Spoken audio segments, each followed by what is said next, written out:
No one can say for sure what happened to it. Not Deputy Caskey, not you, not me. No one.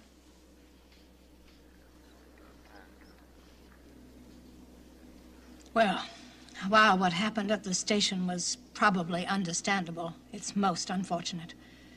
Obviously, the regulations for securing the sample weren't complied with. I rule, therefore, the defendant's blood sample cannot be received into evidence. The objection is sustained. 1 hour recess for lunch. All rise.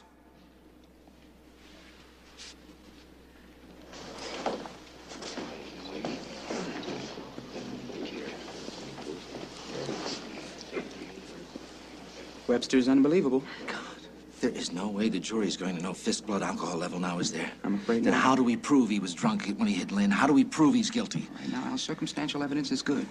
Nobody saw the crash, but we got good witnesses. I don't know. We've turned up some stuff in our extra investigation. But that's no good if we can't get Fisk on the stand. Doesn't he have to testify? No. Now is the time to worry, Mr. Sawyer. I'd say now's the time. Yes.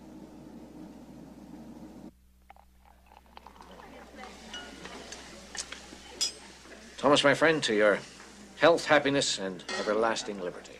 I'll drink to that. Mary, this is a party, not a funeral. We're celebrating here. I'm sorry. I guess my mind's still back in that courtroom. What for? Tonight, that's history. I was thinking about us, Tom. About our children. What will people say to them if you don't tell your side of what happened? No. It's as I've explained, Tom's under no obligation. Yes, but think what's been said already. That Tom smelled of alcohol, and that he's definitely responsible for that accident. Well, even if he's cleared, and I'm sure he will be, what about his reputation? Well, first we get an acquittal, and then we worry about reputation. I'll explain to the kids, Mary. We're just gonna have to toughen our hides, that's all. Well, what about your business contacts, Tom? What if they sour on you because of this? You know, she might have a point there, Howard. Tom, I don't want you on the stand. We can't risk botching this thing now. Botching? Mr. Webster, I think that you're underestimating my husband. He's wonderful in front of a group. Look, if I don't get up on the stand and tell my side of it, even when I'm acquitted, a lot of people are gonna think I'm guilty. And then the press will get a hold of it, and they'll make me look like the Boston Strangler. Now, that was an accident. It could happen to anybody. I want to make that perfectly clear up on the stand. Tom, I'm your lawyer. Will you listen to me, please? If I was a member of that jury and the defendant didn't explain his side of the story, well, I don't know. What are you trying to do to me, Mrs. Fisk? I'm not going to put your husband on the stand. Hey, you work for me. I don't work for you. I got a reputation at stake here, mister. You sure as hell weren't worried about my reputation a second ago. I don't believe this. Look, I can handle it. Don't worry, I'll handle it.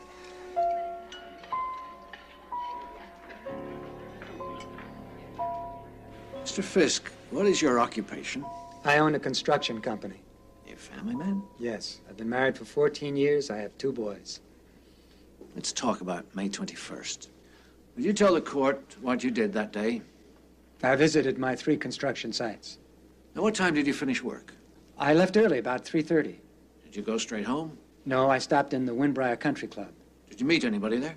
Yes, I met 2 friends, Max Carlton and Bryce McCullough. And why did you go there? Well, Max was having some business difficulties. Did you have anything to drink at the country club? Yes, I did. What? I had 2 martinis. Just 2, you're sure? Yes, I'm certain. Now, what time did you leave? I left at about 6 o'clock. Mr. Fisk, were you involved in an accident on your way home? Yes, I was. Would you describe what happened just prior to the accident? Well, I was proceeding down the street, and there's this boy on a bicycle on the right-hand side. I swung wide to avoid him, and for some reason he fell off his bike, and while I was preoccupied with him, I took the turn too wide, and suddenly I saw this car coming right at me. And the next thing I knew, somebody was helping me out of the wreck. And what did you do then? Well, I saw how bad it was and that I couldn't do anything about it. So I thought of my wife, so I went to telephone her. Mr. Fisk, when you left the country club, were you intoxicated? No, absolutely not. Do you believe that those 2 drinks that you had in any way contributed to or caused that accident in which you were involved? No, I'm certain they didn't. I have no further questions, Your Honor.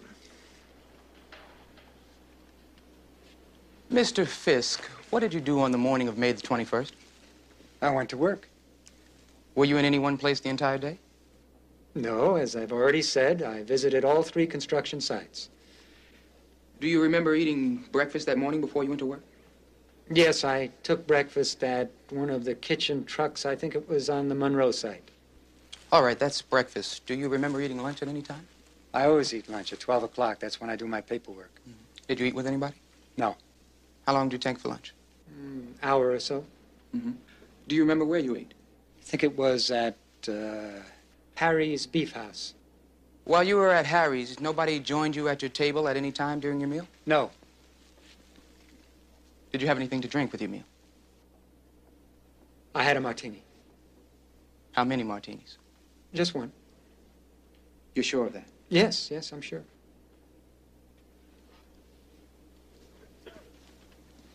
Your Honor, I'd like these documents marked as People's Exhibit 23 and 24 for identification and have them placed before the witness. I'm also providing a copy of these documents for the defense counsel.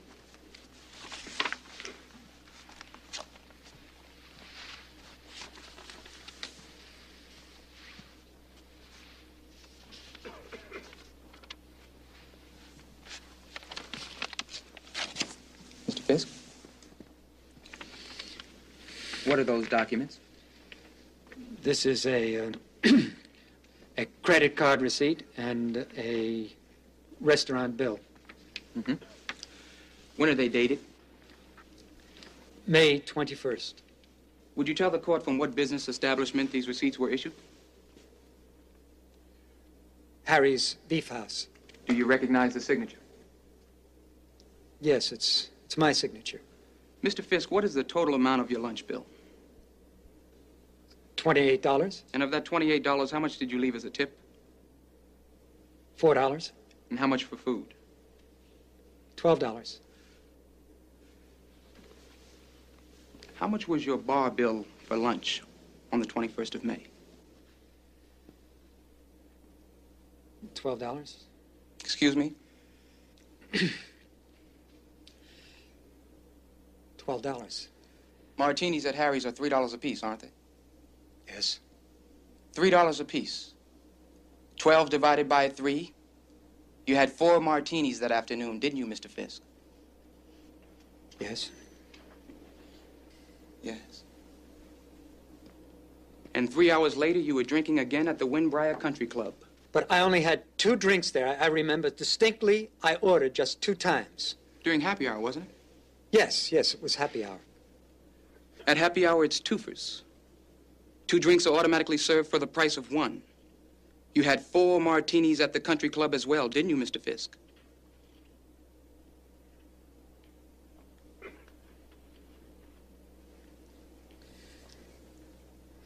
I was fine when I left there. No more questions, Your Honor.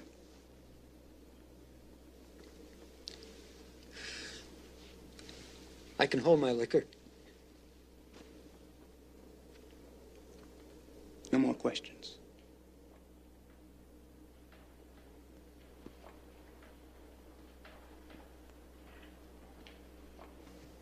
Has the jury reached a verdict? Yes, we have, Your Honor.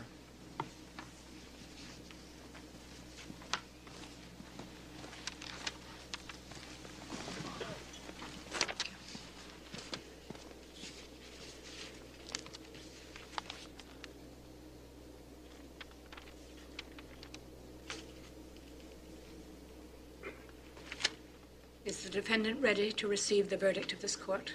We are, Your Honor. Will the defendant please stand? Mr. Fisk, this jury has found you guilty of vehicular manslaughter.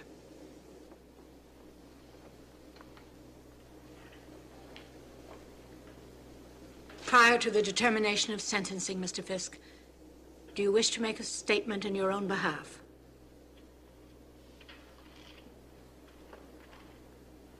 Do you wish to be heard, Mr. Webster? Yes, Your Honor, I do. Mr. Fisk is a loving husband and father of 2 children. He employs and houses many people. As the letters I've given you show, he's a valued member of our society. For a man of Mr. Fisk's stature, it is difficult to imagine any meaningful rehabilitation through incarceration.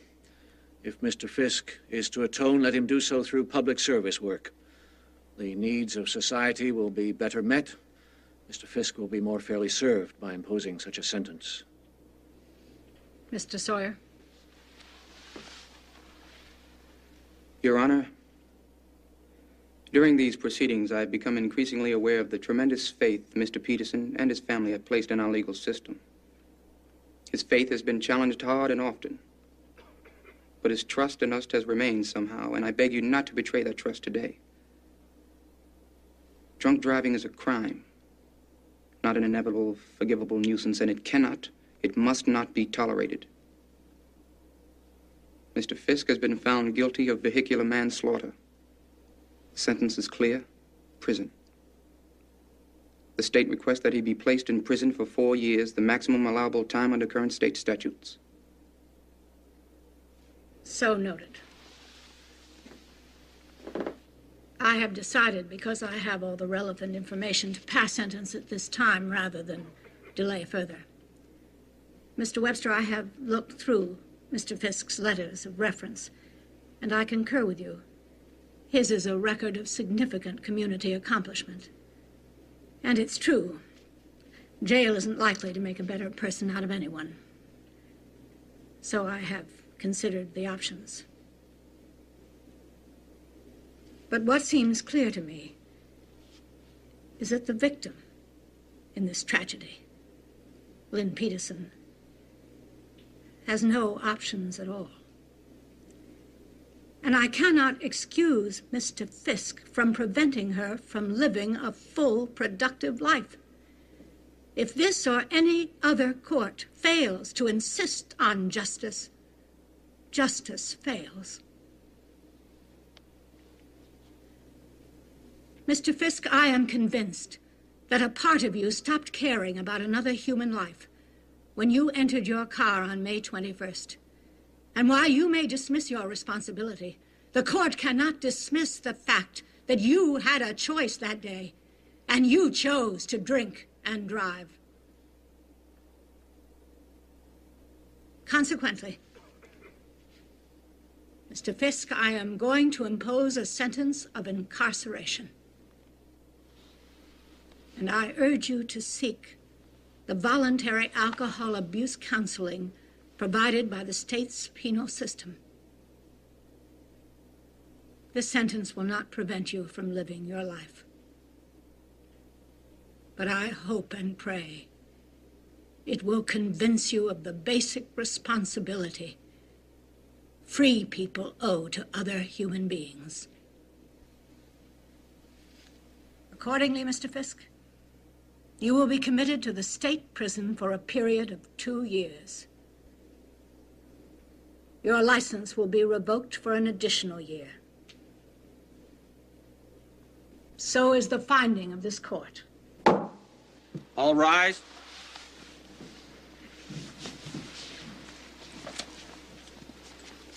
Got to get out of here, Judy. Mrs. Peterson. Mrs. Peterson. I want to tell you I'm sorry.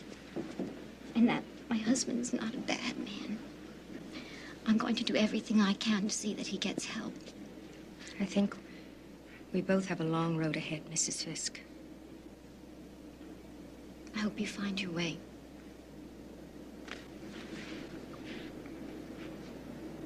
You too.